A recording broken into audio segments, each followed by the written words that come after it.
بسم اللہ الرحمن الرحیم۔ السلام علیکم، میں عادل خالق ہوں اور آپ دیکھ رہے ہیں میرا YouTube channel explain Quran with Adil. Viewers, آج کی میری ویڈیو کا ٹاپک ہے قرآن اور اسلام میں بیوی اور شادی کا کیا مقصد ہے۔ تو ویورز، اللہ تعالیٰ نے دو بڑے مقصد بتائے ہیں قرآن کے اندر۔ سب سے پہلے میں دوسرا بڑا مقصد بیان کروں گا اور پھر پہلا۔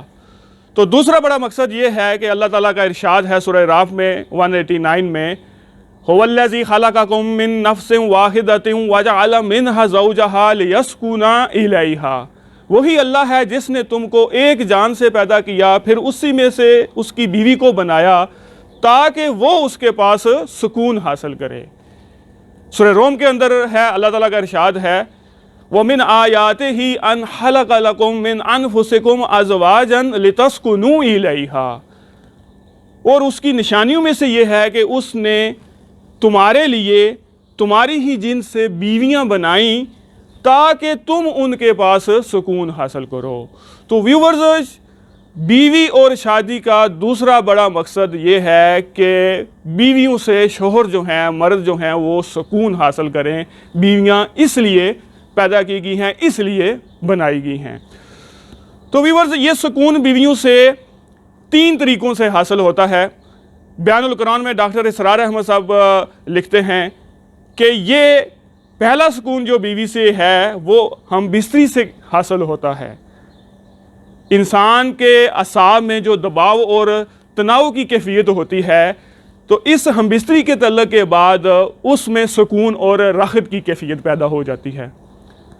مولانا احمد سراج کہتے ہیں کہ بیوی سے آنکھ کا سکون یہ ہے کہ بیوی کے کپڑے جو ہیں وہ صاف ستھرے ہوں، آنکھوں میں کاجل لگایا ہو، چہرے اور بالوں کا بناؤ سنگار کیا ہو۔ شوہر جب بیوی کی طرف دیکھے تو اسے آنکھ کا سکون حاصل ہو۔ اسی طرح بیوی سے کان کا سکون یہ ہے کہ بیوی جب بات کرے تو اس کا لہجہ جو ہے وہ نہایت نرم اور میٹھا ہو، ایسی پیار بھری باتیں کرے کہ کانوں میں رس گھول دے۔ اس طرح شوہر کو بیوی سے کان کا سکون حاصل ہو۔ ویور، دراصل یہ تینوں طرح کے سکون جو ہیں اس حدیث ہی کی ایک طرح سے تفسیر ہے، جس میں رسول اللہ صلی اللہ علیہ وسلم نے فرمایا کہ مرد کا قیمتی ترین خزانہ وہ نیک بیوی ہے جس کی طرف شوہر اگر دیکھے تو وہ اسے خوش کر دے، اور جب وہ اسے حکم دے تو وہ بجا لائے۔ تو ویورز، کتنے ایسے خوش نصیب شوہر ہیں جن کو یہ تین طرح کے سکون اپنی بیویوں سے میسر ہیں؟ بہت ہی کم۔ اکثر بیویاں جو ہیں وہ یہ کہتی ہیں کہ ہم پورا دن گھر کے کام کاج کرتی ہیں، کھانا بناتی ہیں، کپڑے دھوتی ہیں، آپ کے بچوں کو سنبھالتی ہیں، بھلا ایسی مصروفیت کے ہوتے ہوئے بیویاں کیسے اس طرح کا سکون کا باعث بن سکتی ہیں؟ تو میں جو دراصل کیا وہ یہ سمجھ رہی ہیں نعوذ باللہ کہ اللہ تعالیٰ کے یہ علم میں نہیں تھا اور اللہ تعالیٰ نے ان پر یہ ذمہ داری ڈال دی؟ تو اللہ تعالیٰ کے یہ بات علم میں تھا، اللہ علیم۔ تو ویورز، کیا اگر اللہ کے علم میں تھا تو کیا وہ یہ سمجھ رہی ہیں کہ اللہ تعالیٰ نے ان پر ایک اضافی بوجھ ڈال دیا، ایک ایسا بوجھ ڈال دیا ہے جس کو وہ اٹھا نہیں سکتی؟ تو یہ بات بھی غلط ہے۔ اللہ تعالیٰ کا ارشاد ہے لا یکلف اللہ نفسا الا وسعها۔ اللہ کسی جان پر اس کی طاقت سے بڑھ کر بوجھ نہیں ڈالتا۔ دراصل ویورز، اس کی تین وجوہات ہیں بیویوں کے پاس جن کی وجہ سے وہ یہ نہیں کر پاتی۔ وجہ نمبر ایک، وہ بیویاں جو گھر کے کام کاج کو اپنا فرض سمجھ کر نہیں کرتی، اللہ کی رضا اور خوشی سمجھ کر نہیں کرتی۔ جو بیویاں ان کام کاج کو شوہر پر احسان اور شوہر کے گھر والوں پر احسان سمجھ کر کرتی ہیں، ایسی بیویوں کے لیے یہ ناممکن ہے کہ وہ اپنے شوہر کے لیے تسکین کا باعث بنے، کیونکہ جب کوئی گھر کے کام کاج ہوں یا باہر کے کام کاج بھی ہوں اپنی خوشی اور دل کی رغبت سے نہ کیا جائیں تو انسان کو تھکاوٹ بھی ہوگی، انسان فرسٹریٹ بھی ہوگا، اور انسان کے وہ فرسٹریشن اور تھکاوٹ انسان کے حلیے، انسان کی آواز، لہجے اور چہرے کے روکھے پن سے بھی ظاہر ہوگا۔ دوسری وجہ جو ہے وہ یہ ہے کہ بعض بیویاں اپنے شوہر کی ہمدردی سمیٹنے کے لیے کہ وہ پورا دن گھر کے کام کاج کرتی ہیں، مصروف رہتی ہیں، اس کی نندیں بھی کام نہیں کرتی، اس کے جو ساس ہے وہ بھی کام نہیں کرتی، اور سارا کام اسے کرنا پڑتا ہے، تو وہ شوہر کی ہمدردی سمیٹنے کے لیے شام کے وقت وہ اپنا حلیہ جو ہے وہ ٹھیک نہیں کرتی اور اپنی آواز میں وہ مٹھاس نہیں لاتی اور اپنے چہرے پر مسکراہٹ نہیں لاتی، صرف اس وجہ سے شوہر کو یہ نہ لگے کہ یہ میری بیوی جو ہے یہ تو بڑی فریش ہے، اس کو بڑی فرصت ہے تیار ہونے کی، یا بڑی پیاری آواز میں یہ بات کر رہی ہے تو اسے کوئی کام کی تھکن یا احساس نہیں ہے۔ تو ویورز اس طرح وہ شوہر کی شاید ہمدردی لے لے لیکن شوہر کے دل میں محبت کبھی بھی نہیں پا سکتی۔ تیسری بڑی وجہ بہت ہی خطرناک وجہ ہے، جن بیویوں کے شوہر اپنی بیویوں سے زیادہ محبت کرتے ہیں اور جن کے شوہر نیکوکار ہوتے ہیں، اللہ سے ڈرنے والے ہوتے ہیں، وہ بیویاں اس معاملے میں کیئرلیس اس لیے ہوتی ہیں کہ وہ سمجھتی ہیں کہ ان کی سیٹ پکی ہے، ان کی جگہ کوئی نہیں لینے والا، ان کا شوہر جو ہے وہ اللہ سے ڈرنے والا ہے، باہر کسی لڑکی سے افیئر نہیں ہو سکتا اور نہ ہی یہ بد نظری کر سکتا ہے، نہ ہی یہ آنکھوں کا سکون اور تسکین جو ہے باہر کسی لڑکی سے حاصل کرے گا، یہ جو ہے اسے آج آ کے یہ اللہ سے خوف کرنے والا ہے، یہ میرے پاس ہی آئے گا۔ تو لہٰذا یہ سیٹسفیکشن جو ہے عورت کو، یہ اس کو کیئرلیس بنا دیتی ہے شوہر کی تسکین کے معاملے میں۔ ایسی بیویوں کو یہ ضرور سوچنا چاہیے کہ مرد جو ہے وہ اگر اپنے فطری جذبات سے مجبور ہو کر اگر اس نے گناہ کا رستہ اختیار کر لیا تو پھر اس گناہ کی جو ذمہ داری ہے اس کی بیوی پر ہی عائد ہوگی، کیونکہ اللہ تعالیٰ کا ارشاد ہے ہن لباس لکم وانتم لباس لہن، تمہاری بیویاں تمہارا لباس ہیں۔ اور لباس کیا ہے؟ لباس کا مطلب ہے ایک دوسرے کے ایمان کے محافظ ہونا۔ بیوی اپنے شوہر کی فطری جذبات کو پورا کر کے اس کے ایمان کی حفاظت کرتی ہے۔ تو اگر شوہر جو ہے وہ بہت زیادہ نیک ہے، اگر وہ غلط راستہ نہیں بھی اختیار کرتا تو پھر اگر اللہ تعالیٰ اسے دوسری شادی کی بھی توفیق دے دیں گے تو پھر اس بیوی کا کیا بنے گا؟ تو اس کے بعد پھر کچھ عرصہ تو بیوی جھگڑا کرے گی لیکن پھر آخر کار اسے سمجھوتا کرنا ہی پڑے گا دوسری بیوی کے ساتھ، اور اس کے ساتھ پھر ہنسی خوشی جو ہے وہ زندگی گزارنی ہی پڑے گی۔ تو یہ نوبت اس بیوی کے لیے نہ آئے تو اس کے لیے چاہیے کہ پہلے ہی اپنے شوہر کے لیے تسکین کا اور اس کی فطری جذبات کو پورا کرنے کا باعث بنے، تاکہ اس کا شوہر گناہ سے بھی بچ جائے اور دوسری شادی سے بھی بچ جائے جسے وہ کبھی بھی پسند نہیں کرتی۔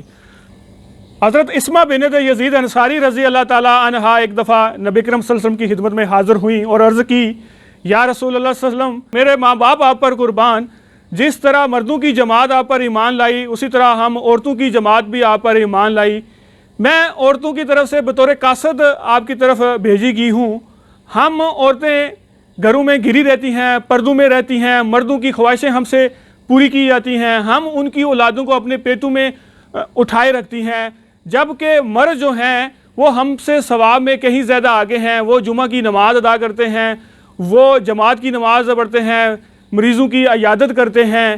تو گویا جب وہ جہاد کے لیے جاتے ہیں یا حج اور عمرے کے لیے جاتے ہیں تو ہم ان کی اولاد کی پرورش کرتی ہیں، ان کے مالوں کی حفاظت کرتی ہیں، تو وہ ہم سے ثواب سے کہیں زیادہ آگے ہیں، تو کیا ہم ان کے ثواب میں شریک نہیں؟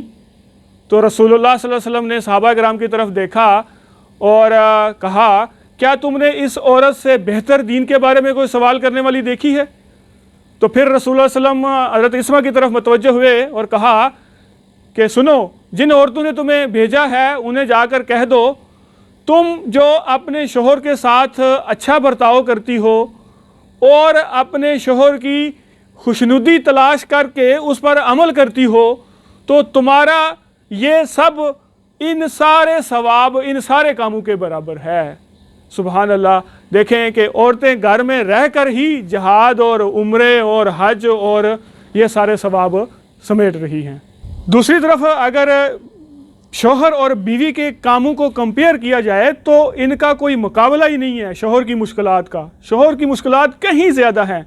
شوہر جو ہیں وہ دن بھر باہر رہتے ہیں، محنت مزدوری کرتے ہیں، رزق معاش جو ہے دراصل یہ دنیا کے اندر سب سے زیادہ ڈپریشن کی جو وجہ ہے وہ فکر معاش ہوتی ہے، جو وہ اپنی بیوی کے لیے کرتا ہے، اپنے بچوں کے لیے کرتا ہے۔ وہ اس کے لیے کہیں کہیں کا سفر کرتا ہے، دوسرے شہر جاتا ہے، وہاں رہتا ہے، مہینوں ہفتوں گھر آتا ہے۔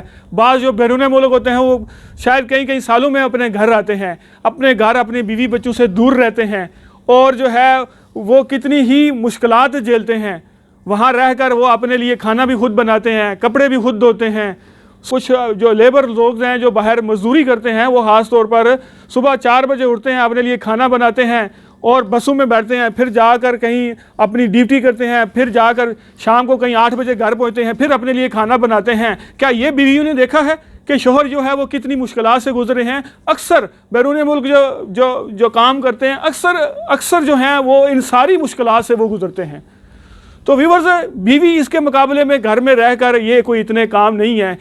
برتن دھونا، کپڑے دھونا، یہ بیوی کے لیے سوتے ہوئے ڈپریشن کا شکار بننے کے باعث نہیں بن سکتے۔ ڈپریشن کا شکار بن سکتا ہے تو وہ شوہر جو ہے جس کو فکر ہوتی ہے کہ اس نے گھر کے اخراجات کیسے پورے کرنے ہیں، مکان کا کرایہ کیسے دینا ہے، دودھ کا، بجلی کے بل کیسے دینے ہیں، یہ شوہر کو فکر ہوتی ہے۔ بعض اوقات شوہر جو ہے اسی فکر میں، اسی مجبوری کے عالم میں بعض اوقات چوری بھی کرتا ہے، ڈاکہ بھی ڈالتا ہے، بعض اوقات وہ سود لینے پر مجبور ہو جاتا ہے، بعض اوقات وہ رشوت لیتا ہے، حرام کماتا ہے، اپنی آخرت خراب کر لیتا ہے۔ کس کے لیے؟ بیوی کے لیے۔ بیوی کو کیا چاہیے؟ بیوی صرف اپنے گھر میں رہ کر اسے کھانا بنانا ہے، کپڑے دھونے ہیں اور اپنی شوہر کو مسکرا کر دیکھنا ہے۔ جب وہ تھکا ہارا اپنی ڈیوٹی سے گھر لوٹے تو بیوی کو چاہیے کہ اسے اچھا ویلکم کرے۔ وہ اتنی ساری مشکلات کو جھیل کر باہر سے آ رہا ہے، اسے مسکرا کر دیکھے، اس کی ساری پریشانیاں دور ہو جائیں گی۔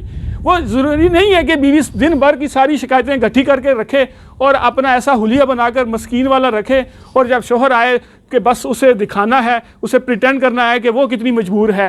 تو اسے دیکھنا چاہیے کہ شوہر جو ہے وہ پیچھے کتنی مشکلات جو ہے جھیل کر آیا ہے۔ جو بیرون ملک ہیں وہ شام کو اگر رات کو بیوی سے فارغ ہو کر کسی ٹائم پہ گھر بات کرتے ہیں تو بیوی کو یہ نہیں چاہیے کہ وہ جو ہے وہ دن بھر کی جو ہے اپنی تھکاوٹ، اپنی مصروفیات اور جو ہے دن بھر کی چگلیاں جو ہے وہ گٹھی کر کے رکھے اور شوہر کی جو ہے وہ بے سکونی کا باعث بنے۔ اس کو چاہیے کہ وہ اچھے اور مسکراتے ہوئے سے بات کرے، اچھے چہرے سے، اچھے خوبصورت چہرے سے اس کے سامنے پیش ہو تاکہ وہ اس کے لیے تسکین کا باعث بنے۔ تو ویورز، یہ تھا بیوی اور شادی کا دوسرا بڑا مقصد۔ اب آتے ہیں بیوی اور شادی کے پہلے بڑے مقصد کی طرف۔ وہ کیا ہے؟ تو قرآن میں سورہ بقرہ میں اللہ تعالیٰ کا ارشاد ہے فَالْآنَ بَاشِرُوهُنَّ، پس ان سے مباشرت کرو، یعنی اپنی بیویوں سے مباشرت کرو، وَابْتَغُوا مَا كَتَبَ اللَّهُ لَكُمْ، اور جو اللہ نے تمہاری تقدیر میں اولاد لکھ دی ہے اس کے لیے صحیح کرو۔ یعنی بیوی کا اور شادی کا جو پہلا سب سے بڑا مقصد ہے وہ ہے بیویوں سے مباشرت کے ذریعے، ہم بستری کے ذریعے اولاد ان سے حاصل کرنا۔ اولاد حاصل کرنا یہ سب سے پہلا اور بڑا مقصد ہے۔ اور دوسرا بڑا مقصد ہے بیویوں سے سکون حاصل کرنا، یعنی بیویاں اس لیے بنائی گئی ہیں، شادی اس لیے ہے تاکہ شوہر جو ہیں ان سے سکون حاصل کریں اور ان سے اولاد حاصل کریں۔ تو ویورز، اگر آپ کو یہ میری ویڈیو پسند آئی ہے تو آپ میری ویڈیو کو لائک کر دیں، اس کے اوپر کمنٹس کر دیں ان باکس میں مجھے، اور اس کو شیئر بھی کر دیں، اور میرا جو یوٹیوب پر اور فیس بک پر چینل ہے اس کو آپ لائک کر دیں، سبسکرائب کر دیں۔ تو اللہ تعالیٰ سے دعا ہے کہ میرے کہنے اور آپ کے سننے اور سمجھنے میں اگر کوئی غلطی ہوگی ہو تو اللہ تعالیٰ مجھے اور آپ سب کو معاف فرما دے۔ وآخر دعوانا الحمدللہ رب العالمین۔